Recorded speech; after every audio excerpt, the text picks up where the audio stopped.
মরুর বালুকা ভূমিতে সূর্য তখন ধীরে ধীরে পশ্চিমে ঢলে পড়েছে। মদিনার আকাশে ছড়িয়ে আছে নরম সোনালী আভা, বাতাসে মিশে আছে পবিত্রতার গন্ধ। চারপাশ নিস্তব্ধ, শুধু দূর থেকে ভেসে আসছে মসজিদে নববীর মিনার থেকে আজানের সুমিষ্ট সুর। আর সেই সাথে হৃদয়ে ছুঁয়ে যায় এক অদ্ভুত প্রশান্তি। সেই পবিত্র নগরীর প্রান্তে হযরত আলীর ছেলে হাসান ও হোসাইন, অন্যদিকে খলিফা ওমরের ছেলে আব্দুল্লাহ, তারা তিনজন একসাথে মসজিদে নববীর পাশে খেলা করছিলেন। তারা সকলেই সেই সময় শিশু বয়সী ছিল। শিশুরা খেলতে খেলতে কিন্তু অনেক সময় ঝগড়াঝাটি করেই থাকে। তাদের মধ্যে ওই একই ঘটনা ঘটে গেল। খেলা করতে করতে হোসাইন ও আব্দুল্লাহর মধ্যে তুমুল ঝগড়া লেগে গেল। এক পর্যায়ে হোসাইন রাদিয়াল্লাহু তাআলা আনহু রেগে গিয়ে আব্দুল্লাহকে বললেন, এই আব্দুল্লাহ, তুই তো গোলামের বাচ্চা গোলাম, তোর বাপ একটা গোলাম, তুই তার সন্তান, তুই নিজেও তো একটা গোলাম। হোসাইন রাদিয়াল্লাহু তাআলা আনহুর এই কথা শুনে তখন আব্দুল্লাহ রেগে মেগে ফায়ার হয়ে গেল। তখন আব্দুল্লাহ হযরত হোসাইন রাদিয়াল্লাহু তাআলা আনহুকে উদ্দেশ্য করে বললেন, হোসাইন, তুমি আমাকে গোলামের বাচ্চা গোলাম বলেছো। তুমি কি ভুলে গেছো আমার বাবা বর্তমান মদিনার রাষ্ট্রপ্রধান এবং আমার বাবা মুসলিমদের আমিরুল মুমিনিন? তুমি তা জানা সত্ত্বেও তুমি কিভাবে আমাকে গোলামের বাচ্চা গোলাম বলেছো? তুমি আমাকে এমনটা একদমই বলতে পারো না। আমি আমার পিতার নিকট তোমার বিরুদ্ধে অভিযোগ দায়ের করব। এই কথাগুলো বলতে বলতে আব্দুল্লাহ তখন অনেক কান্নাকাটি করলো। শেষমেশ আব্দুল্লাহ মন খারাপ করে বাড়ির দিকে চলে যেতে লাগলো। এদিকে হযরত হোসাইন রাদিয়াল্লাহু তাআলা আনহু আব্দুল্লাহকে এই কথা বলায় কোনো রকম বিচলিত হলেন না। তিনিও তখন তার বাড়ির নিকটে চলে গেলেন। আব্দুল্লাহ যখন বাড়ির দিকে কান্না করতে করতে ফিরছিলেন, ঠিক সেই সময় ছেলেকে কান্নারত অবস্থায় দেখে খলিফা ওমর জিজ্ঞাসা করলেন, বাবা আব্দুল্লাহ, কি হয়েছে? তুমি কাঁদছো কেন? সেই সময় হযরত আব্দুল্লাহ রাদিয়াল্লাহু তাআলা আনহু কিছুটা বিচলিত হয়ে গেল। রাগে ফুঁসে তার আব্বাজানের সামনে দাঁড়িয়ে পড়ল। তখন ছোট আব্দুল্লাহ পিতা হযরত ওমর রাদিয়াল্লাহু তাআলা আনহুকে বললেন, আব্বাজান, হোসাইন আমাকে গালি দিয়েছে। সে বলেছে আমি নাকি গোলামের বাচ্চা গোলাম।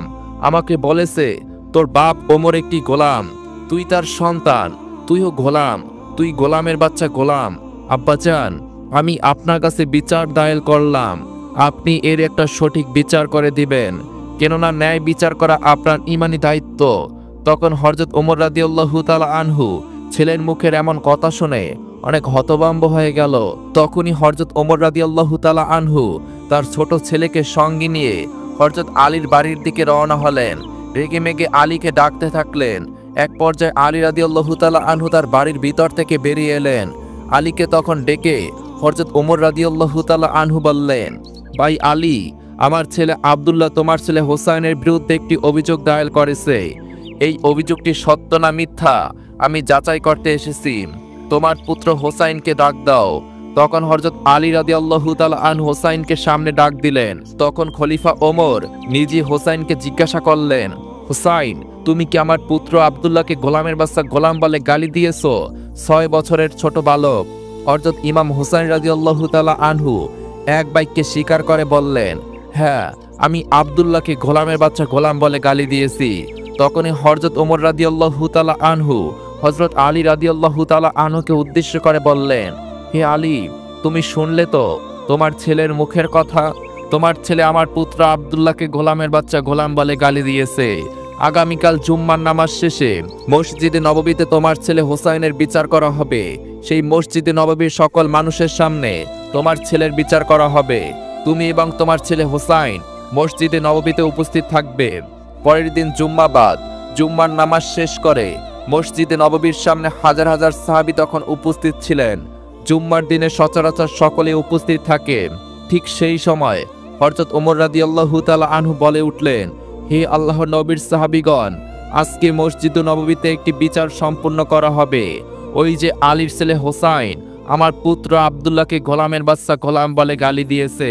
কেন আমার পুত্র আব্দুল্লাহকে গোলামের বাচ্চা গোলাম বলে গালি দিয়েছে, এর পক্ষে যদি সঠিক কোনো ব্যাখ্যা হোসাইন দিতে না পারে, তাহলে হোসাইনকে কঠিন শাস্তি পেতে হবে। এই কথা বলে হযরত ওমর রাদিয়াল্লাহু তাআলা আনহু সকল সাহাবীকে তার কথা জানিয়ে দিলেন। তারপর হযরত ওমর রাদিয়াল্লাহু তাআলা আনহুর এই কথা শোনার পরে সাহাবারা একে একে অপরকে বলতে লাগলেন, ওমরের বিচার তো বড় কঠিন বিচার। নিজের ছেলে আবু সাহামা সামান্য একটু মদ পান করেছিলেন, সেই সময় সেই অপরাধে তাকে চাবুক মেরে হত্যা করেছে। এটাই হলো সেই ওমর। খলিফা ওমরের সেই চাবুকের আঘাত যদি হোসাইনের শরীরে পড়ে, আমরা নবীর সাহাবীরা কিছুতেই তা সহ্য করতে পারবো না। যেই হোসাইনের পা থেকে মাথা পর্যন্ত রাসূলুল্লাহ সাল্লাল্লাহু আলাইহি ওয়াসাল্লাম চুম্বন খেয়েছেন, সেই হোসাইনের শরীরে ওমরের চাবুকের আঘাত পড়বে, আমরা নবীর সাহাবীরা তা কিছুতেই সহ্য করতে পারবো না। সেই সময় উপস্থিত থাকা সকল সাহাবীদের মধ্যে একটি গুঞ্জন তৈরি হয়ে গেল এবং উপস্থিত সকলেই হযরত ওমর রাদিয়াল্লাহু তাআলা আনহুর কাছে ছুটে গেলেন এবং বললেন, হে আমিরুল মুমিনিন, খলিফাতুল মুসলিমিন, আপনি সবসময় কোরআন এবং হাদিস দিয়ে সমাজে বিচার কার্য সম্পন্ন করেছেন। আমরা নবীর সাহাবীগণ কোনোদিন কোনো বিচারের বিরুদ্ধে আপিল করিনি। আমরা নবীর সাহাবীগণ আজকে এই বিচারের বিরুদ্ধে আপিল করছি। হোসাইনের বিচারটি কি না করলে হয় না? উপস্থিত সাহাবীদের কথা শুনে হযরত ওমর রাদিয়াল্লাহু তাআলা আনহু হতভম্ব হয়ে গেলেন। তখন হযরত ওমর রাদিয়াল্লাহু তাআলা আনহু তাদের উদ্দেশ্য করে বললেন, হে আল্লাহর নবীর সাহাবীগণ, কিয়ামতের দিন হাসরের ময়দানে আমি ওমর যখন আল্লাহর কাঠগড়ায় ধরা খেয়ে যাব, আল্লাহ তাআলা যখন আমাকে ডেকে বলবেন, ওমর, তুমি নাকি সমাজে ন্যায় বিচার প্রতিষ্ঠা করেছিলে, কিন্তু তোমার ছেলে আব্দুল্লাহ তোমাকে একটি বিচার দিয়েছিল। হোসাইন নবীর নাতি হবার কারণে তুমি সেই বিচারটি সম্পূর্ণ করনি। হে আল্লাহর নবীর সাহাবীগণ, সেই দিন আসামির কাঠগড়ায় কি তোমরা আমার পরিবর্তে দাঁড়িয়ে আল্লাহর কাছে এই জবাবটি দিতে পারবে? আমি জানি তোমরা কেউ এই জবাব দিতে পারবে না। অতএব আমাকে হকের উপর অটল থেকে প্রতিটি বিচার ন্যায়ভাবে সম্পূর্ণ করতে হবে। হোসাইনের এই বিচারটি আমাকে সম্পূর্ণ করতেই হবে। মসজিদে নববীর সামনে হাজার হাজার সাহাবী তখন উপস্থিত ছিল। তখন তারা সবাই একে অপরের সাথে কথা বলতেছিল। হযরত হোসাইন রাদিয়াল্লাহু তাআলা আনহুর বিচার হবে, এটা যেন তারা মেনেই নিতে পারছিল না। সকলের চোখ দিয়ে তখন দর দর করে পানি পড়ছিল এবং সকলের মনে সেই সময় একটাই ভাবনা ছিল, ওমরের বিচার বড় কঠিন বিচার। ওই ওমরের চাবুকের আঘাত হোসাইনের শরীরে পড়বে, আমরা নবীর সাহাবীরা তা কি করে সইব? ঠিক তখনই হযরত ওমর রাদিয়াল্লাহু তাআলা আনহু হযরত হোসাইন রাদিয়াল্লাহু তাআলা আনহুকে সামনে ডাকলেন এবং তখন হোসাইন রাদিয়াল্লাহু তাআলা আনহুকে হযরত ওমর রাদিয়াল্লাহু তাআলা আনহু বললেন, তুমি যে আব্দুল্লাহকে গোলামের বাচ্চা গোলাম বলে গালি দিয়েছো, যদি তোমার এই কথার পক্ষে উপযুক্ত ব্যাখ্যা না দিতে পারো, তাহলে তোমাকে কঠিন শাস্তি দেওয়া হবে। 6 বছরের ছোট বালক ইমাম হোসাইন রাদিয়াল্লাহু তাআলা আনহু তখন বলে উঠলেন, ইয়া আমিরুল মুমিনিন, খলিফাতুল মুসলিমিন, আজকে আপনি অর্ধেক পৃথিবীর শাসক হয়েছেন, মুসলমানদের আমিরুল মুমিনিন হয়েছেন, কিন্তু আপনি কি অস্বীকার করতে পারবেন আপনি আমার নানার গোলাম ছিলেন না? আমি হোসাইন দেখেছি, আমার নানা যখন উজু করার জন্য এগিয়ে আসতেন, আপনি ওমর পানির পাত্র নিয়ে তখন দাঁড়িয়ে থাকতেন আমার নানাকে সেই সময় পানি দেওয়ার জন্য। আমি হোসাইন দেখেছি, আমার নানা যখন নামাজ শেষ করে মসজিদ নববী থেকে বের হতেন, আপনি ওমর আমার নানার জুতা নিয়ে তখন দাঁড়িয়ে থাকতেন আমার নানাকে তখন জুতাটি পরিয়ে দেওয়ার জন্য। আমি হোসাইন দেখেছি, আমার নানা যখন ঘোড়ায় চড়ে কোথাও সফরে যেতেন, আপনি ওমর আমার নানার ঘোড়ার লাগাম ধরে টেনে টেনে নিয়ে যেতেন। আপনি ওমর কি অস্বীকার করতে পারবেন আপনি আমার নানার গোলাম ছিলেন না? তখন হযরত হোসাইন রাদিয়াল্লাহু তাআলা আনহুর এই কথাগুলো শুনে এক মুহূর্তের মধ্যে সবকিছু যেন নিস্তব্ধ হয়ে গেল। মসজিদে নববীর সামনে উপস্থিত হাজার হাজার সাহাবী এবং হযরত ওমর রাদিয়াল্লাহু তাআলা আনহুর চোখ দিয়ে তখন দর দর করে পানি পড়তে লাগলো। তখন হযরত ওমর রাদিয়াল্লাহু তাআলা আনহু ছোট বাচ্চার মতো ফুপিয়ে ফুপিয়ে কাঁদতে লাগলেন এবং সেই সময় হযরত হোসাইন রাদিয়াল্লাহু তাআলা আনহুকে বললেন, বাবা হোসাইন, তুমি কি কোনো কাগজে লিখে দিতে পারবে আমার নানা মুহাম্মদুর রাসূলুল্লাহ সাল্লাল্লাহু আলাইহি ওয়াসাল্লামের গোলাম ছিল খলিফা ওমর? তখন হযরত হোসাইন রাদিয়াল্লাহু তাআলা আনহু ওমর রাদিয়াল্লাহু তাআলা আনহুকে বললেন, হ্যাঁ, আমি অবশ্যই লিখে দিতে পারবো। হযরত হোসাইন রাদিয়াল্লাহু তাআলা আনহু তখন একটি কাগজে লিখে দিলেন, আমার নানা মুহাম্মদ সাল্লাল্লাহু আলাইহি ওয়াসাল্লামের গোলাম ছিল হযরত ওমর। ওমর রাদিয়াল্লাহু তাআলা আনহু সেই কাগজের টুকরাটি হাতে নিয়ে মসজিদের নববীর সামনে উঁচু মেম্বারে উঠে পড়লেন এবং সকলকে উদ্দেশ্য করে বললেন, হে আল্লাহর নবীর সাহাবীগণ, এই পৃথিবীতে আমি একদিন যখন থাকবো না, আমি যখন ইন্তেকাল করব, আমার কাফনের কাপড়ের ভিতরে তোমরা এই কাগজের টুকরাটি প্রবেশ করিয়ে দিবে। কিয়ামতের দিন হাসরের ময়দানে আমি ওমর যখন আল্লাহ তাআলার কাঠগড়ায় দাঁড়িয়ে যাব, আমি ওমরের সারা জীবনের কোনো নেক আমল যদি আল্লাহর কাছে গ্রহণযোগ্য না হয়, সেই দিন এই কাগজের টুকরাটি আমি আল্লাহর কাছে দেখিয়ে বলবো, হে আল্লাহ, তোমার বন্ধু, তোমার হাবিবের প্রিয় কলিজা টুকরা নাতি হোসাইন লিখে দিয়েছেন, আমি তোমার হাবিব মুহাম্মদ সাল্লাল্লাহু আলাইহি ওয়াসাল্লামের গোলাম ছিলাম। হে আল্লাহ, তুমি আমার বন্ধুর গোলামকে কি করে জাহান্নামে দিবে? আমি ওমর বিশ্বাস করি সেই দিন আমি এই কাগজের টুকরার বিনিময় হলেও আল্লাহ রব্বুল আলামিনের আসামির কাঠগড়া থেকে মুক্তি পেয়ে যাব। হযরত ওমর রাদিয়াল্লাহু তাআলা আনহু তার পুত্র আব্দুল্লাহ রাদিয়াল্লাহু তাআলা আনহুকে উদ্দেশ্য করে বললেন, বাবা আব্দুল্লাহ, তুই আর হোসাইনের বিরুদ্ধে কোনো অভিযোগ আনিস না। হাসরের ময়দানে তুইও যখন আসামির কাঠগড়ায় দাঁড়িয়ে যাবি, তুইও আল্লাহ রব্বুল আলামিনকে বলবি, আমি হলাম গোলামের বাচ্চা গোলাম, আপনার বন্ধুর গোলাম ছিল আমার বাবা আর আমি তারই সন্তান। তুইও হাসরের ময়দানে এই পরিচয় দিবি। আমি বিশ্বাস করি আল্লাহ রব্বুল আলামিন তার বন্ধুর গোলামদের কখনোই জাহান্নামে দিবে না। হযরত হোসেন রাদিয়াল্লাহু তাআলা আনহুকে সকলেই ভালোবাসতো। সকল সাহাবীগণের নয়নমণি ছিলেন হযরত হোসেন রাদিয়াল্লাহু তাআলা আনহু। তার পরের একটি ঘটনা, 6 বছরের ছোট বালক হোসাইনের ভয়ে ফেরেশতা জিবরাইল আলাইহিস সালাম থরথর করে কেঁপেছিল। আল্লাহ রব্বুল আলামিনের সৃষ্টির কোটি কোটি ফেরেশতার চেয়ে ফেরেশতা জিবরাইলের মান মর্যাদা অনেক বেশি এবং তিনি সকল ফেরেশতার সর্দার, নবীর কলিজার টুকরা নাতি 6 বছরের ছোট বালক ইমাম হোসাইন রাদিয়াল্লাহু তাআলা আনহু একদিন মা ফাতেমার কাছে এসে বললেন, মা, আমার প্রচন্ড ক্ষুধা লেগেছে, আমাকে খাবার দাও। তখন মা ফাতেমা রাদিয়াল্লাহু তাআলা আনহা বললেন, বাবা, ঘরে তো কোনো খাবার নেই, আজ অনেক দিন হয়ে গেল চুলায় কোনো আগুন জ্বলে না। হযরত হোসেন রাদিয়াল্লাহু তাআলা আনহু তখন বললেন, ঠিক আছে, তাহলে আমি মসজিদে নববীতে যাই, দেখি নানার কাছে কোনো খাবার পাই কিনা। এই বলে হযরত হোসেন রাদিয়াল্লাহু তাআলা আনহু ফাতেমার কাছ থেকে এক দৌড়ে মসজিদে নববীর দিকে রওনা দিলেন। পিছন থেকে ফাতেমা রাদিয়াল্লাহু তাআলা আনহু চিৎকার করে বললেন, বাবা হোসাইন, মসজিদে নববীতে তোমার নানার কাছে গিয়ে কোনো লাভ নেই।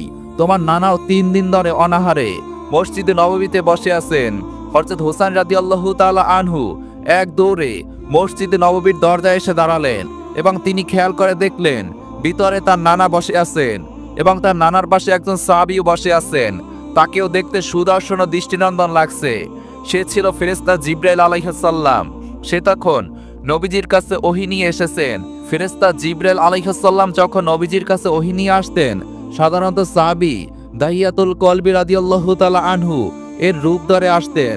হোসাইনকে মসজিদে নববীর দরজায় দাঁড়িয়ে থাকতে দেখে বিশ্বনবী তাকে কাছে ডাকলেন। হযরত হোসেন রাদিয়াল্লাহু তাআলা আনহু এক দৌড়ে গিয়ে নবীজির কোলে বসলেন এবং নবীজির দাড়ি মোবারকে হাত বুলাতে বুলাতে বললেন, ও নানা, আমার না প্রচন্ড ক্ষুধা লেগেছে, আমাকে কিছু খাবার খেতে দাও। নানা।